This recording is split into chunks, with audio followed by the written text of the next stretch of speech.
Okay, kala nyo dito. Kala nyo sa basketball court ako. Wala ako sa basketball court. Naandito ako kay Raygun 77. Yan, nakita nyo. Paano ba ituro? Yun pala. Yan. Nandito ako kay Raygun 77. So, pumunta ako rito para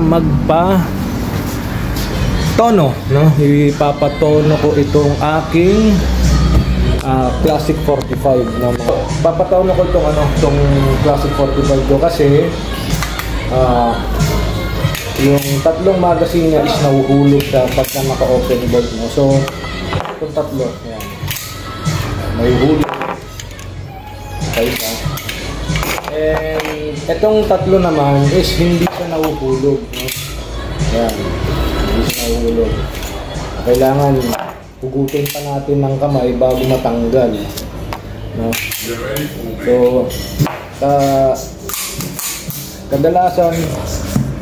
So, kadalasan kasi sa Classic 45 na 8 rounder, no, pagka yun nga naubusan ka ng bala, no, kailangan nahuhulog siya para hindi ka ma-delay mag-change mag kasi 8 rounder nga siya, no. Halimbawa kung nagre-engage tayo sa isang mga target, kailangan yun nga nahuhulog yung magazines para mabilis tayo makapag-change mag. So dinala ko siya rito kay Raygun 77 para i-tono yung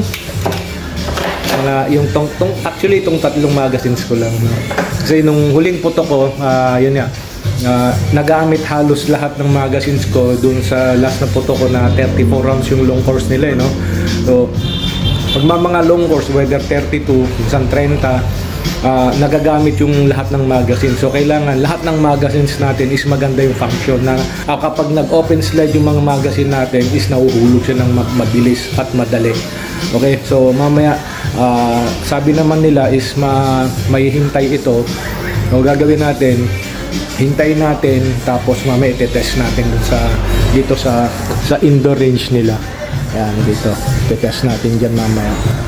And ito, isa pa, nakuha rin namin yung bagong customized, no, na caliber 45 din ito.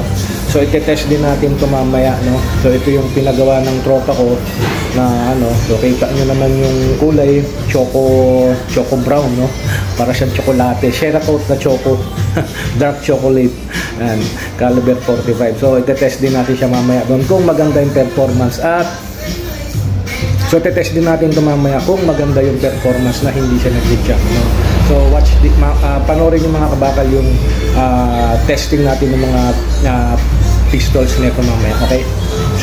So natapos ng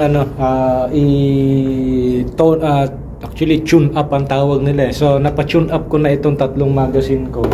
So yung kanina, ito yung tatlo na okay. Anyway, itong anim itetest natin, So mangyari niyan pag tinest natin to, yun nga yung problema niya nung una, hindi siya nahuhulog, no. So ngayon nahuhulog na siya kahit walang bala. Nahuhulog na yung yung mga magazines ko. Lalong-lalo na pagka naka-open slide siya, so nahuhulog. So itetest natin siya ngayon dito sa range, no. Kung talaga kung may bala, itetest natin siya kung may bala na, yung actual na putok na. Okay, so itetest natin yung 6 na magazine. So panoorin niyo 'to mga kabakal. Okay mga kabakal, so itetest na natin yung mga magazines na pina-tune up natin dito kay Raygun 77. So yun nga, nahintay lang natin siguro mga 1.5 hour tapos na lang i-tune up yung tatlong magazine. So ulitin ko, ang naging problema nung pistol ko is yung una, hindi nahuhulog yung magazine, no. Lalong-lalo na kung naka-open bolt na, wala nang laman yung So halos lahat naman kanina na test naman na natin, nahuhulog na ngayon. In live shooting na, no, yung i-test natin siya in live shooting. Okay, so make ready. So firing tayo. Firing. So dito na lang yung mga magazine, tapos change mag tayo. Okay. So mag-change every change mag, putok isa, change mag, open slide, tapos ulit. Okay. So firing. Firing.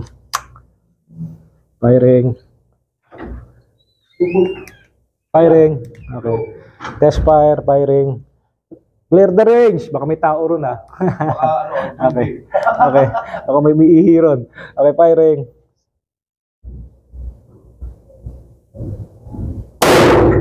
change. Okay, nahulog. Balik. Nahulog ulit. Balik, open slide. Open slide, nahulog. Balik. Balik. Okay. Open slide, nahulog. Okay na yung ano no, yung mga magazine. So mga kabakal, tingnan natin yung tama natin dun sa change magazine natin. Okay. So dito tayo nag-aim sa ulo. Ayan o, punit yung ulo. Okay, so nakita nyo. So hindi ano yun, precision shooting lang yun. So yun nga, so okay na yung ano, yung mga magazine natin. So susunod na laro, wala na tayong dahilan na na-delay tayo sa pag-change mag, kasi nga natono na natin dito kay Raygun 77 yung mga magazines natin. So yung 6 na magazines ko, nahuhulog na siya ng mabilis na siyang nahuhulog kahit nag-open slide. Okay?